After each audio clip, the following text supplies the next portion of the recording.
కిరాక్ news. Hi, hello, నమస్తే, welcome to Kirik news. నేను మీ కడారి శ్రీనివాస్. ఈరోజు మనం మాట్లాడుకునే అంశం తెలంగాణ విశ్వవిద్యాలయాల్లో ఎట్లాంటి పరిస్థితులు ఉన్నాయి.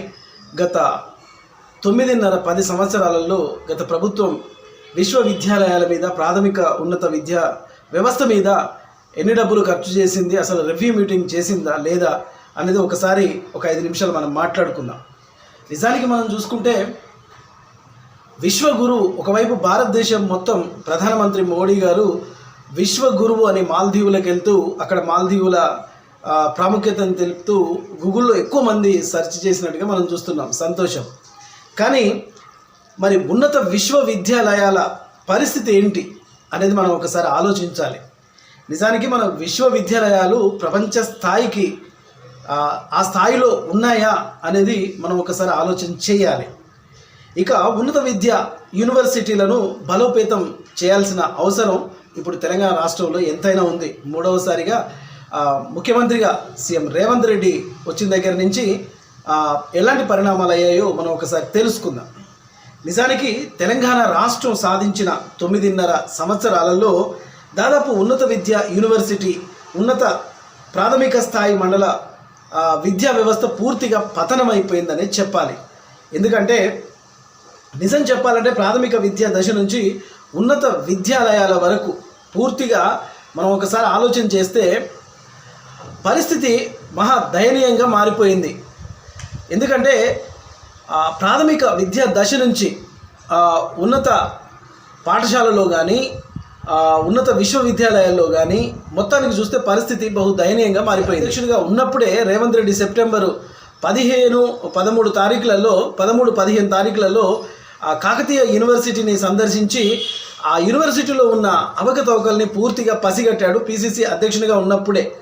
అయితే అప్పుడే అనుకున్నాడు యూనివర్సిటీల బలోపేతం చేయాలి అని, ఆనాడే నడుం కట్టాడు. అయితే ఇంకోవైపు రాష్ట్రం వచ్చిన తర్వాత 3వ ముఖ్యమంత్రిగా సీఎం రేవంత్ రెడ్డి అయిన తర్వాత మొట్టమొదటిసారిగా మనకు బడ్జెట్ అనేది ఏర్పాటు కాబోతుంది. అయితే ఈ నేపథ్యంలో మరి బడ్జెట్ విద్యా వ్యవస్థ మీద ఎలా ఉండాలి అనేది ఒక విషయాన్ని మనం మాట్లాడుకుంటే, యూనివర్సిటీల్లో ఫ్యాకల్టీ, అడ్మినిస్ట్రేషన్ ఆఫీసర్ ఒక సఫిషియెంట్ ఆర్థిక విధి విధానాలు కూడా స్వతంత్రంగా రిక్రూట్మెంట్ చేసుకునే అలవాటు కూడా, వెలుసుబాటు కూడా యూనివర్సిటీకి లేకుండా పోయింది. దాదాపు ఉస్మానియా, కాకతీయ ఇట్లా మనం చూసుకుంటే ఒక 17 యూనివర్సిటీలు తెలంగాణ రాష్ట్రంలో ఉన్నాయి. సో మరి ఇలాంటి యూనివర్సిటీలకు ఆర్థిక స్వాతంత్రం లేకపోతే అవి వెలవెలబోవాల్సిందే.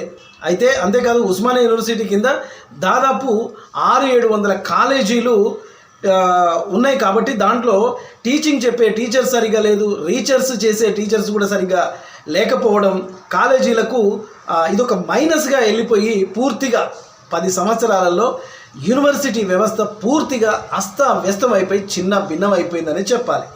నిజం చెప్పాలంటే 10 సంవత్సరాల తర్వాత మరి గత ప్రభుత్వంలో వైస్ ఛాన్సలర్గా 2014 నుంచి 2016 వరకు, ఆ తర్వాత 2016 నుంచి 2019 వరకు, 2019 నుంచి 2021 వరకు ఏకఛత్రాధిపకంగా కొందరే కొనసాగుతుండడం దీనికి సంకేతం. ఇది ఒక దుర్భేద్యమైన విద్యా వ్యవస్థగా మారిపోవడానికి ఇది ఒక మంచి ఉదాహరణ అనేది చెప్పాలి.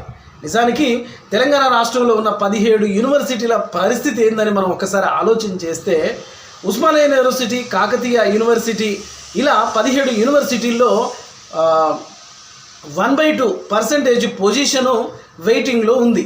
నిజానికి ఈ యూనివర్సిటీల్లో సరైన క్లాస్ రూమ్ లేకపోవడం, అలాగే యూనివర్సిటీల్లో పూర్తిగా రీసెర్చ్ చేసే ఒక టీచింగ్ లేకపోవడం.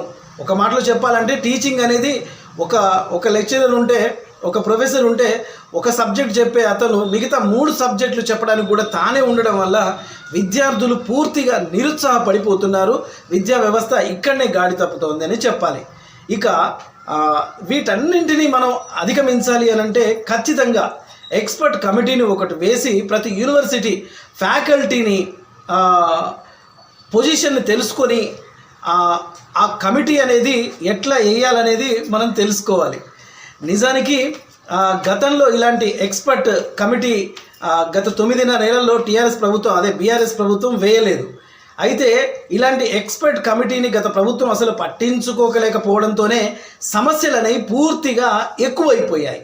ఎన్నడూ లేనంతగా యూనివర్సిటీల సమస్యలు అడిగి ఎవ్వరూ తెలుసుకోలేదు. గత ప్రభుత్వంలో ఉన్న సీఎం కానీ లేకపోతే విద్యాశాఖ మంత్రి కానీ ఇలాంటి ప్రయత్నం చేయలేదు. అందుకనే విశ్వవిద్యాలయాలన్నీ పూర్తిగా సమస్యల వలయంగా మారిపోయిందని చెప్పక తప్పదు. ఇక నిజానికి విశ్వవిద్యాలయాల్లో అనుకుంటే ఉదాహరణకి మనము అంబేద్కర్ ఓపెన్ యూనివర్సిటీ చాలా పవిత్రంగా మనం భావిస్తాం. ఎంతోమంది దూర ప్రాంతాల వాళ్ళకి దూర విద్యా కోర్సులకి యూనివర్సిటీ ఎంతో ఉపయోగకరంగా ఉంటుంది. మరి అలాంటి యూనివర్సిటీ ఇవాళ ఎలా ఉంది అని అంటే ఇది పూర్తిగా ఆర్థిక వనరులు లేకపోవడం, పూర్తిగా సమస్యల వలయంగా విశ్వవిద్యాలయం మారిపోయింది. ఎందుకంటే అంబేద్కర్ ఓపెన్ విశ్వవిద్యాలయాల్లో కోర్సులు అనేవి లేవు, టీచింగ్ సరిగ్గా లేదు. దీంతో ఆర్థిక వనరులు అంటే ఆర్థికంగా ఎలా సంపాదించుకోవాలనే ఒక ఆర్థిక వనరులు కూడా దెబ్బతినడం, ఇలా చెప్పుకుంటూ పోతే ఎన్ఈపి పూర్తిగా దెబ్బతింటుంది. ఎడ్యుకేషన్కి సంబంధించిన పూర్తి ప్రణాళిక పూర్తిగా దెబ్బతిందనే చెప్పాలి. ఇక ఈ సమస్యలన్నీ పరిష్కరించడానికి కొన్ని మార్గాలను మనం కిరాక్ న్యూస్ ద్వారా వెతికే ప్రయత్నం చేయాలి అని అనుకుంటే కొత్తగా ఏర్పడిన రేవంత్ రెడ్డి ప్రభుత్వం విశ్వవిద్యాలయాల్లో అనేక సవాళ్లతో కూడిన పరిస్థితి. ఇప్పుడు విశ్వవిద్యాలయాల్లో సమస్యలతో స్వాగతం పలుకుతోంది. ఈ దశలో హయ్యర్ ఎడ్యుకేషన్ ద్వారా ఏదైతే హయ్యర్ ఎడ్యుకేషన్ ఉందో పూర్తిగా అది దౌర్భాగ్య స్థితికి చేరుకుంది. యూనివర్సిటీల ఇన్ఫ్రాస్ట్రక్చర్ అయితేంది, ఫ్యాకల్టీ అయితేంది, రిక్రూట్మెంట్ అయితేంది, టీచర్స్ అయితేంది, ఇలా పూర్తిగా అన్ని విభాగాల్లో అరకొర సిబ్బందితో విశ్వవిద్యాలయాలు కొన ప్రాణంతో కొట్టుమిట్టాడుతున్నాయి. తెలంగాణ రాష్ట్రంలో ఉన్న 17 యూనివర్సిటీల పరిస్థితి ఇది. నిజానికి ఒకవైపు సిబ్బంది లేమి, ఇంకోవైపు ఆర్థిక వనరుల ఎడబాటు పూర్తిగా దయనీయ పరిస్థితికి తీసుకొని ఒక దౌర్భాగ్యమైన స్థితికి విశ్వవిద్యాలయాలు చోటు చేసుకున్నాయి. ఇక కాకతీయ యూనివర్సిటీలో పెన్షన్ బకాయిలు అయితేనేమి, తర్వాత నిధుల బాకీ ఎంత ఉందంటే 18 కోట్ల నిధులు పెన్షన్ బకాయిల బాకీ ఉంది కాకతీయ యూనివర్సిటీలో. అంటే ఎంత పూర్తిగా ఆర్థిక వ్యవస్థ యూనివర్సిటీల్లో దెబ్బతిందో మనకు ఈ ఉదాహరణ మంచిగా సరిపోతుంది. గత ప్రభుత్వం పూర్తిగా విశ్వవిద్యాలయాన్ని మర్చిపోవడం, నెలవారీ జీతాలు అటానమస్ పేరుతో పూర్తిగా అవినీతి అక్రమాలు ఎక్కువగా చోటు చేసుకునే విశ్వవిద్యాలయాల్లో ఇది ఒక అడ్డాగా మారిపోయింది. విశ్వవిద్యాలయాలు ఒక అవినీతికి అక్రమాలకు పూర్తిగా అడ్డాగా మారిపోయింది. చదువులు నేర్చుకునే విశ్వవిద్యాలయాలు అవినీతికి కేరాఫ్గా మిగిలిపోయాయి గత ప్రభుత్వంలో. ఇక యూనివర్సిటీల అభివృద్ధి నిర్వహణ కోసం ఆదాయ వనరులు పూర్తిగా దెబ్బతినడంతో గతంలో అంటే గత ప్రభుత్వంలో 10 సంవత్సరాల క్రితం గత మాజీ సీఎం కేసీఆర్ విద్యాశాఖలో ఎన్నడూ కూడా ఒక విద్యా వ్యవస్థపై ఒక కమిటీని ఏర్పాటు చేయలేదు, ఒక రివ్యూ కూడా పెట్టలేదు. గత ప్రభుత్వానికి ఈ ప్రభుత్వానికి మనం బేరీస్ ఒకసారి వేసుకుంటే రేవంత్ రెడ్డి అధికారం చేపట్టిన వెంటనే ఎడ్యుకేషన్ మీద నిన్న రిటైర్డ్ ప్రొఫెసర్లతో విశ్వవిద్యాలయాల ప్రొఫెసర్లతో ఆయన మీటింగ్ పెట్టి ఒక రివ్యూ పెట్టి అసలు యూనివర్సిటీల పరిస్థితి ఏందని ఒక రివ్యూ మీటింగ్ పెట్టాడు సీఎం రేవంత్ రెడ్డి. అయితే ఎడ్యుకేషన్ మీద పూర్తిగా రివ్యూ చేపట్టారు. కానీ గత ప్రభుత్వంలో మాజీ సీఎం కేసీఆర్ కానీ లేకపోతే విద్యాశాఖ మంత్రి కానీ ఉన్నత విద్యా యూనివర్సిటీలపై ఏ ఒక్కరోజు కూడా ఇలాంటి కమిటీ వేయలేదు, రివ్యూ మీటింగ్ కూడా పెట్టలేదు. అలా చేయనప్పుడు మరి విశ్వవిద్యాలయాల్లో కానీ ప్రాథమిక ఉన్నత విద్యాలయాల్లో కానీ పాఠశాలలో సమస్యలు ఎలా తెలుస్తాయి, అవి ఎలా పరిష్కారం అవుతాయి అనేది మనం ఒకసారి ఆలోచన చేయాలి. ఇక ఇవన్నీ ఇలా ఉంటే విద్యా విధానంలో పూర్తిగా ప్రైవేటు విద్యా వ్యవస్థ విధానం వచ్చిన తర్వాత ప్రభుత్వ విద్యా వ్యవస్థ పూర్తిగా కుదేలైపోయింది, బీటలు బారిపోయిందని చెప్పాలి. అలా అని ప్రైవేటు విద్యా వ్యవస్థకు వ్యతిరేకం ఏం కాదు.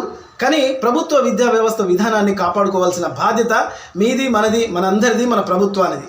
అయితే మనం ఈ దశలో ఒకసారి మనం ఆలోచిస్తే విద్యా విధానంలో ప్రైవేటు విద్యా విధానం పూర్తిగా ఇది వచ్చిన తర్వాత ప్రభుత్వ ఉన్నత విశ్వవిద్యాలయాలు కూడా పతాక స్థాయికి చేరుకోలేకపోయినా పూర్తిగా బీటలు బారే స్థాయికి అయితే చేరుకుంది.